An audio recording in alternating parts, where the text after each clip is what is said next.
If you've ever walked past a medieval church, a centuries-old bridge, or the remains of a timber-framed house, and wondered how the wood hasn't crumbled into dust, you're not alone.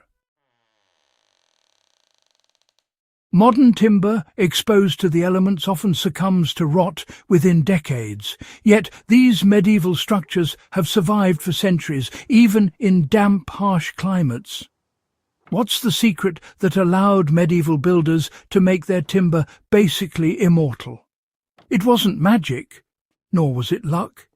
It was a combination of observation, technique, and natural materials that transformed ordinary wood into a near indestructible resource. Today, I'll reveal that secret and show you how this knowledge can be applied in practical ways, whether for historical reconstruction, off-grid building, or simply preserving your own wood. The key to immortal wood is understanding what makes it decay. Wood rots because of moisture, microorganisms, and environmental stress. Water penetrates the fibres, encouraging fungi and bacteria to break down the structure from the inside. Heat and sunlight alone can't save it. Medieval builders understood this intuitively. They knew that wood that was kept dry, reinforced with natural substances, or treated in certain ways could survive generations.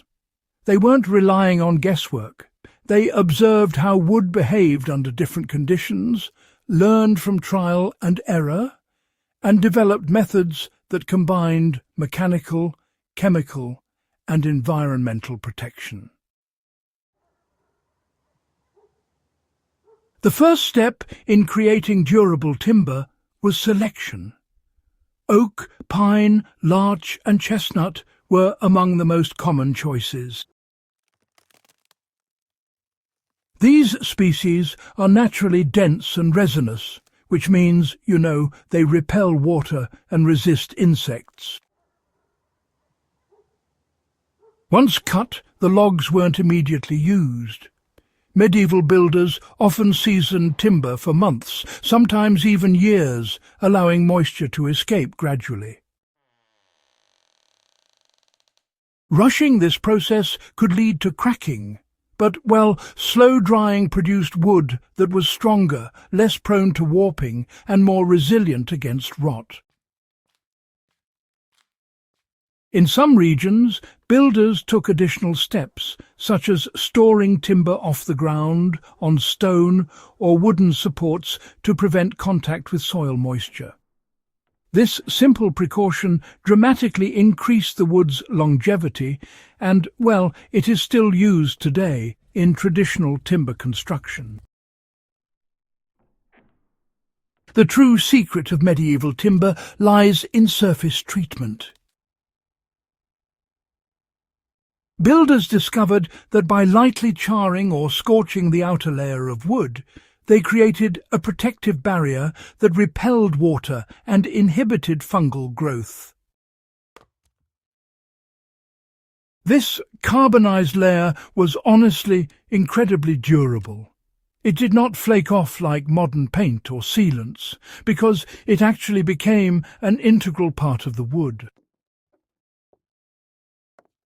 Combined with natural oils, resins, or even animal fats, this treatment really transformed ordinary timber into a material that could withstand rain, snow, and, decades of exposure without significant deterioration. For example, some medieval wooden bridges and watermills in northern Europe were treated with pine tar or linseed oil. The tar penetrated deep into the fibres, creating an antimicrobial barrier while sealing the wood against water. This process, repeated periodically, ensured that the timber could last for generations, even under constant exposure to water and mechanical stress. Applying these techniques now is straightforward. Start with dense resinous wood and allow it to air dry completely. Elevate it during drying to avoid soil moisture. Then lightly char the surface using a controlled flame or blowtorch. Now, the goal here is to blacken the exterior layer without, burning it all the way through. After charring, it's important to rub natural oils or resins deeply into the wood. Pine tar, linseed oil, or even melted beeswax all work effectively for this. Oh, and just so you know, it's a good idea to repeat the oiling process every year or two if the wood is exposed outdoors. This treatment, it's actually quite versatile. Outdoor furniture, garden posts, fencing, log cabins, and even wooden boats all benefit from this medieval-style preservation. Survivalists and off-grid builders use it to maintain structures where modern chemical treatments are unavailable or, just impractical. In every case, the principle is the same. Protect the wood at the fibre level, create a surface barrier, and control moisture exposure.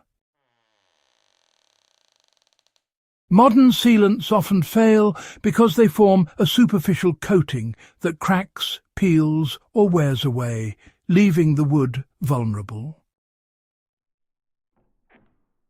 Medieval treatments, on the other hand, integrated protection into the wood itself. Charring carbonized the surface, while oils and resins penetrated the fibres, creating a multi-layered defense that resisted water, insects, and decay. This method worked not because it was complicated, but because it addressed the root causes of timber deterioration, something that modern quick-fix sealants often overlook.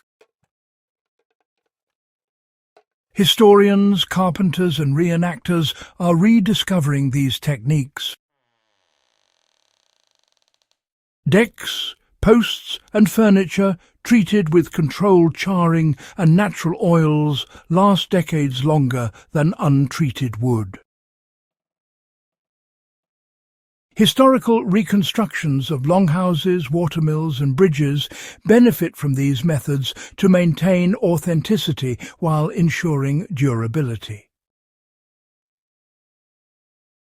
Even everyday DIY projects gain longevity, proving that medieval wisdom is not just an academic curiosity.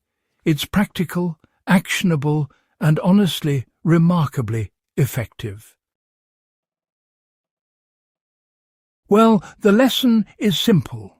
Wood doesn't fail because it's weak. It fails because it's unprotected and improperly treated.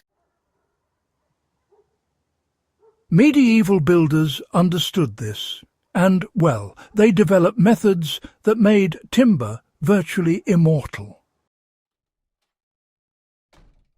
By combining careful selection, slow-drying surface charring, and natural oils or resins, they created structures that endure for centuries.